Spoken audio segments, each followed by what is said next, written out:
Good morning students. आज हम class 9 science का एक महत्वपूर्ण टॉपिक फोर्स यानी बल लेकर के आए हैं। आप बल या फोर्स के बारे में बहुत पहले से पढ़ते चले आ रहे हैं, लेकिन आज हम आपको इस तरह से बताएंगे कि आपको बल पूरी तरह से समझ में आ जाएगा। बल की परिभाषा, बल के प्रकार, बल के प्रभाव, ठीक है, और इससे संबंधित जो कुछ जैसे जड़त्व का नियम, न्यूटन का गति विषय के नियम, यह सारी चीज़ें इसमें डिस्कस की जाएंगी। तो सबसे पहले हम इसको जानने से पहले हम आपको बता दें कि मेरा जो चैनल है वह तैयारी फॉर साइंस के नाम से चेंज कर दिया गया है। तो आप तैयारी फॉर साइंस चैनल को सब्सक्राइब करेंगे और दोस्तों के पास शेयर करेंगे, ताकि जो भी महत्वपूर्ण वीडियो अपलोड किए गए हैं उससे संबंधित सभी वीडियो आपको अवेलेबल हो सकें। ठीक है, चलिए हम आपको बताते हैं कि बल क्या है।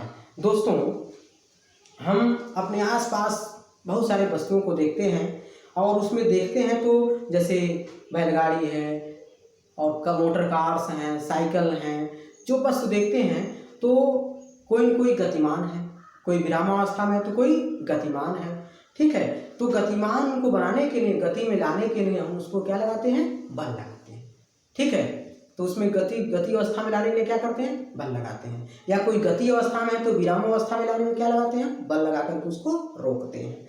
ठीक है, तो हम अपने आसपास अनेक वस्तुओं को गति करते हुए देखते हैं, जैसे बैलगाड़ी है, मोटर कार है, साइकिल है और जो है हवाई जहाज है। इन सारी वस्तुओं को हम गति करते हुए भी देखते हैं। ठीक है, यानी इनकी स्थिति क्या होती है? बदलती रहती है, यानी कभी गति अवस्था में तो कभी विराम अवस्था में है। ठीक है, तो सभी प्रकार के जो वस्तु होते हैं जो जैसे स्थिर अवस्था में है तो उनको धक्का दे देते हैं। अगर धक्का दे दिया गया तो क्या हो जाते हैं? वो गतिमान हो जाते हैं।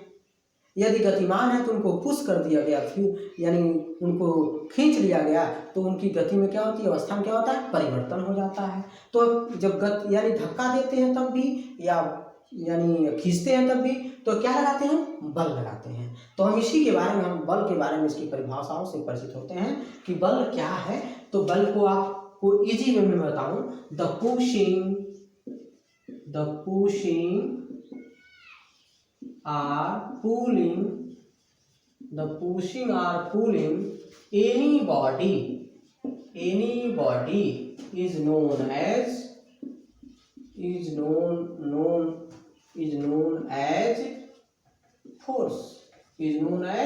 force। यानी किसी वस्तु को धक्का देना, किसी वस्तु को धक्का देना या अपनी ओर खींचना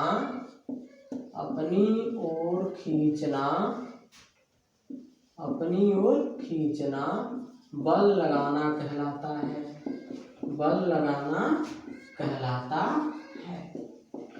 ठीक है, अब हम आपको बताएं कि बल क्या होता है। ठीक है, अब ये तो बहुत पुरानी परिभाषा है, किसी वस्तु को अपनी ओर खींचना या धक्का देना, है ना, ये क्या है? फोर्स के नाम से जाना जाता है। आइए हम देखते हैं कि आपके सिलेबस के अनुसार इसकी परिभाषाएं क्या होंगी। तो किसी वस्तु पर जब बल लगाया जाता है तो क्या क्या होता है? उसका कई प्रभाव देखने को मिलता है ना।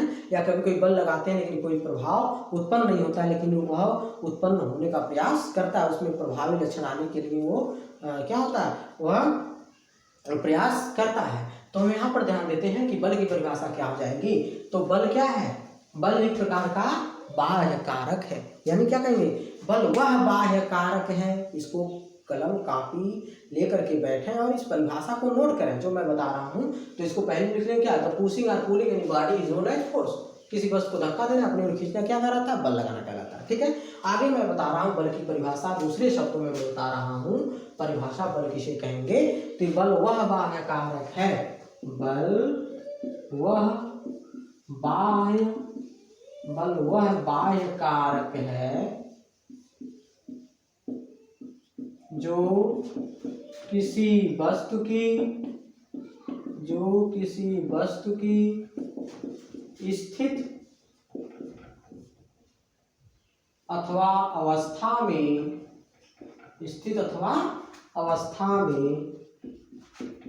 परिवर्तन करता है या परिवर्तन करने का प्रयास करता है, परिवर्तन करने का प्रयास करता है। तो आप याद रखेंगे क्या कि बल वह बाह्य कारक है, इस तरह से इसको परिभाषित कर सकते हैं। क्या हो जाएगा ये परिभाषा, ठीक है, कि बल वह बाह्य कारक है जो किसी वस्तु की स्थिति अथवा अवस्था में परिवर्तन करता है या परिवर्तन करने का प्रयास करता है। चलिए देखते हैं कि किस प्रकार से अगर किसी वस्तु पर बल लगाएं तो कौन कौन से इसमें प्रभाव उत्पन्न हो सकते हैं। यानी क्या लिख सकते हैं, इफेक्ट ऑफ फोर्स, ठीक है, इफेक्ट्स ऑफ फोर्स यानी बल के प्रभाव,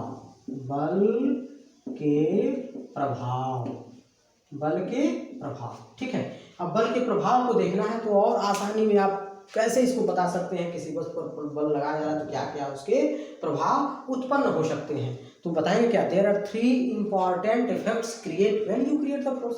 मतलब क्या, जब आप बल किसी वस्तु पर लगाते हैं तो 3 इंपॉर्टेंट प्रभाव देखने को मिलते हैं। पहला क्या हो सकता है, जब पहला बल के प्रभाव यानी किसी वस्तु पर बल लगाएंगे तो उसकी क्या हो सकती है, आकृति बदल सकती है।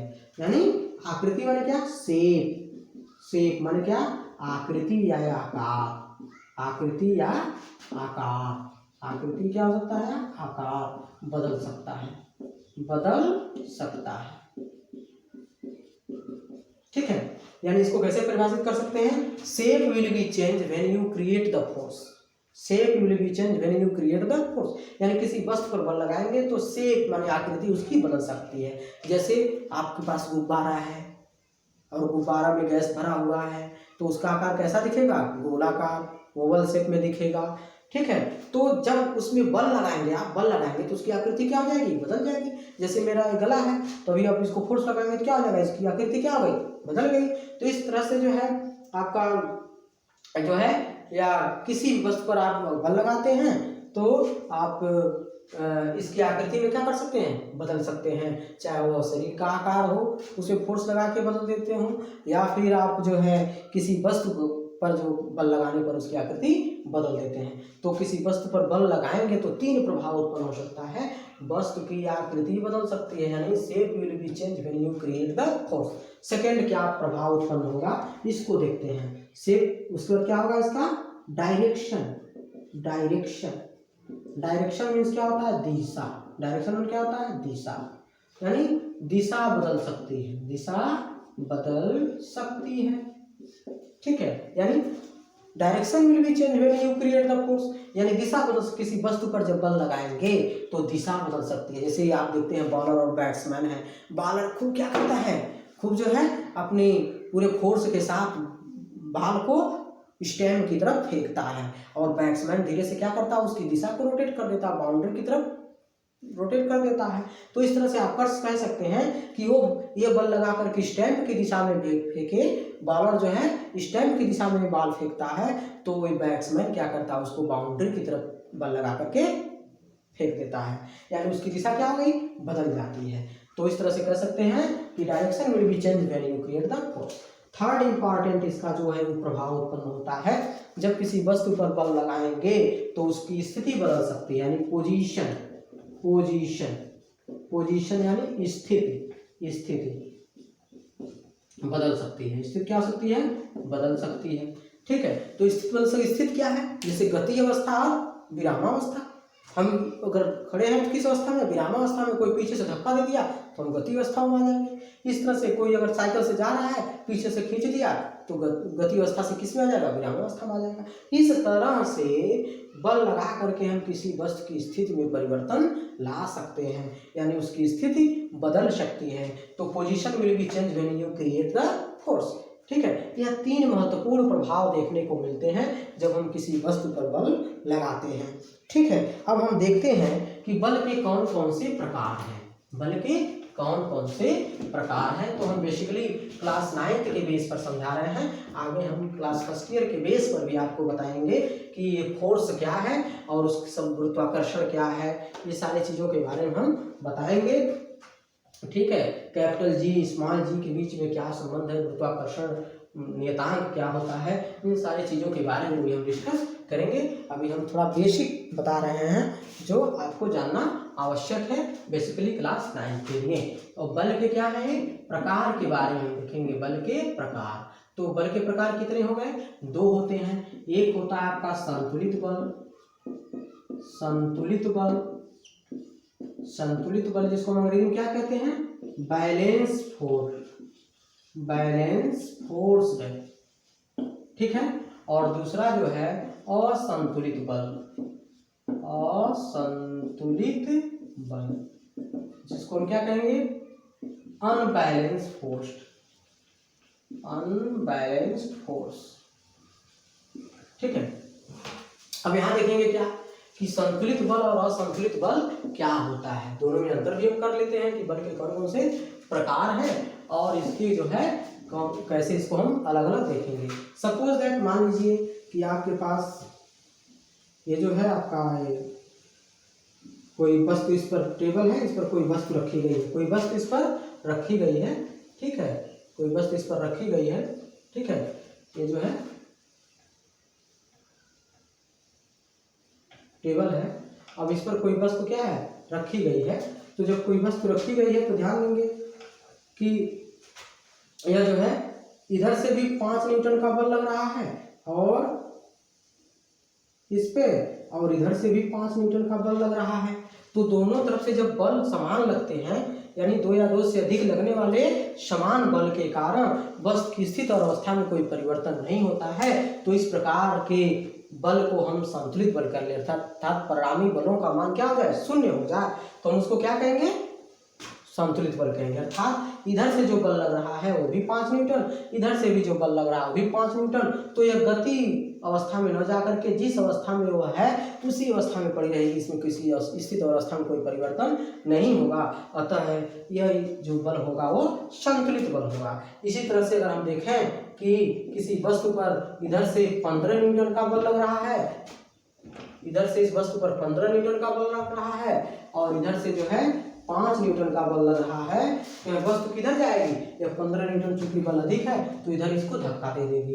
अर्थात क्या कर सकते हैं कि इनके 2 परिणामी बलों का मान 0 नहीं होता है, जिसके कारण इनकी स्थिति और अवस्था में परिवर्तन हो जाता है। तो इस प्रकार के बल को हम असंतुलित बल कहते हैं। अब ध्यान देंगे संतुलित बल और असंतुलित बल में क्या अंतर है, इसको भी देख लेंगे। संतुलित बल यानी जब 2 से अधिक बल इस प्रकार कार्य करें जिसके कारण उसकी स्थिति और अवस्था में कोई परिवर्तन न हो, अर्थात परिणामी बलों का मान 0 हो, तो इस अवस्था को हम या इस प्रकार के बल को हम संतुलित बल कहते हैं। जबकि जब 2 परिणामी बलों का मान क्या होता है, 0 नहीं होता है, अर्थात दोनों परिणामी बल या परिणामी जो बल लगते हैं वह एक समान न लगने के कारण इनकी स्थिति और अवस्था में परिवर्तन हो जाता है, जिसके कारण हम इस बल को जो है असंतुलित बल कहते हैं। ठीक है, अब संतुलित बल और असंतुलित बल का उदाहरण मैंने बताया। जैसे असंतुलित बल में देखा जाए तो रस्सा कस्सी का खेल भी आप लोग देखते होंगे कि रस्सा कस्सी का खेल क्या प्रकार का असंतुलित बल का उदाहरण देखने को मिलेगा। जिधर से बल ज़्यादा लगेगा उधर की ओर अपनी ओर खींच लेते हैं। आगे हम देखते हैं, आपको बताएं कि बल के अंतर्गत एक टॉपिक है जिसको हम कहते हैं क्या, जड़त्व। क्या कहते हैं, जड़त्व कहते हैं। उसको देख लेते हैं कि जड़त्व क्या होता है, इनर्शिया। जड़त्व या क्या कह सकते हैं, इनर्शिया, या जड़त्व के नियम भी होता है कभी कभी। जड़त्व के क्या नियम है, यह कैसे इसको डिफाइन करेंगे। ठीक है, और जड़त्व क्या है तो इसको ध्यान देंगे। 2 अवस्थाओं के बारे में देखते हैं, गति अवस्था, गति अवस्था यानी मोशन। ठीक है, आगे क्या होता है, विरामावस्था जिसको स्टेशनरी बोलते हैं, विरामावस्था। ठीक है, विरामावस्था जिसको स्टेशनरी मोशन के नाम से भी हम स्टेशनरी कहेंगे। ठीक है, अब देखेंगे यह गति अवस्था है विरामावस्था। यदि कोई वस्तु है तो गति अवस्था में, तो गति अवस्था में रहने का प्रयास करती है, और विरामावस्था में तो विरामावस्था में ही रहने का प्रयास करती है। तो गति का जड़त्व या विराम का जड़त्व, तो अगर कोई गति अवस्था में रहने का प्रयास करती है, कोई वस्तु गति अवस्था में है तो गति अवस्था में रहने का प्रयास करती है, उसे हम गति का जड़त्व कहेंगे। यदि कोई वस्तु विरामावस्था में है, ठीक है, स्थिर अवस्था में है, तो स्थिर अवस्था में या विरामावस्था में रहने का प्रश्न करती है। इस नियम को हम जड़त्व के विरामावस्था का नियम भी कहते हैं। तो दो तरह के इसमें जड़त्व हैं, कौन कौन से? गति अवस्था का जड़त्व और एक विरामावस्था का जड़त्व। यदि गति के कारण उसमें जो गति के कारण जो अवस्था उत्पन्न हो रही है उसको गति अवस्था, या जो विरामावस्था में है जो उसको विरामावस्था जड़त्व के नाम से हम जानते हैं। आगे हम देखते हैं कि जड़त्व पर आधारित, यानी इसको विरामा को अवस्था को कह सकते हैं रेस्ट ऑफ, क्या कहते हैं? Inertia of rest. क्या कह सकते हैं? Inertia of rest, inertia of rest. और एक सो क्या कह सकते हैं? Inertia of motion. ठीक है, यानी दो प्रकार के जड़ संबंधित नियम हैं, inertia of motion, inertia of rest. ठीक है, इनर्शिया ऑफ रेस्ट। ठीक है, तो याद रखेंगे कि जड़त्व के कितने नियम हैं? जड़त्व के दो नियम हैं, इनर्शिया ऑफ मोशन यानी गति अवस्था, जड़त्व का गति, विराम का जड़त्व हो जाएगा, यानी विरामावस्था का जड़त्व, एक होगा गति अवस्था का जड़त्व। ठीक है, इस तरह से जड़त्व के भी दो नियम हो जाएंगे। ठीक है, इनर्शिया के आधार पर। अब देखेंगे इसमें आगे कि जड़त्व जो है कुछ व्यवहारिक उदाहरण भी है। जड़त्व के क्या है? कुछ व्यवहारिक उदाहरण भी हैं कि जड़त्व का दैनिक जीवन में क्या इसका जो है हम उदाहरण देखने को मिलता है।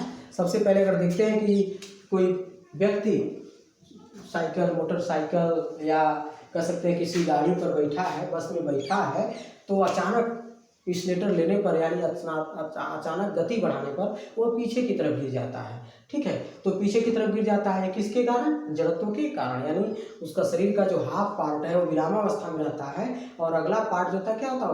गति के साथ जाने का प्रयास करता है। तो चूंकि पिछला पार्ट उसका जो है नीचे का पार्ट जो होता है वो विरामावस्था में रहता है, तो वह जो अचानक आगे बढ़ाने पर गति अवस्था में लेने के कारण जो है वो व्यक्ति पीछे की ओर झुक जाता है या गिर जाता है। ठीक है, इसी तरह से जो है बस में बैठे हुए यात्री जो होते हैं, जो मोड़ के विपरीत दिशा में उनके सिर घूमता है, सिर घूमता मतलब क्या कह सकते हैं कि सिर मुड़ जाता है विपरीत दिशा में। तो ये सब किसके कारण होता है? जड़त्व के कारण। ठीक है, आगे हम देखते हैं कि गैलीलियो का जड़त्व संबंधी नियम क्या है। गैलीलियो का जड़त्व संबंधी नियम, गैलीलियो का जड़त्व संबंधी नियम,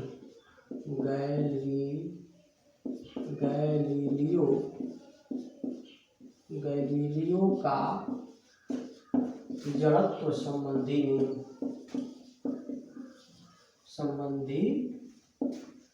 गैलीलियो का जड़त्व संबंधी नियम। ठीक है, गैलीलियो का जड़त्व संबंधी नियम यानी Galileo law of inertia, Galileo's law of inertia.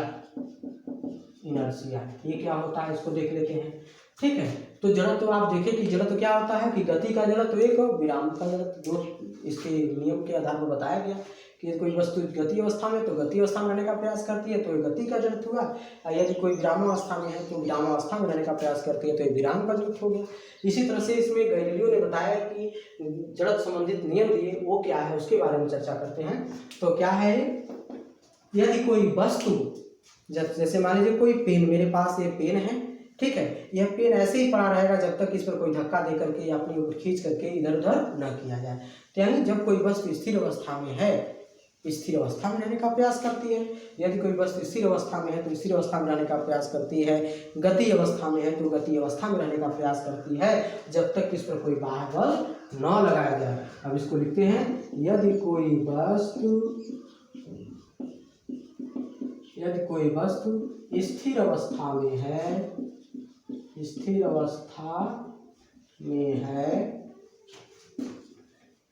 तो वह स्थिर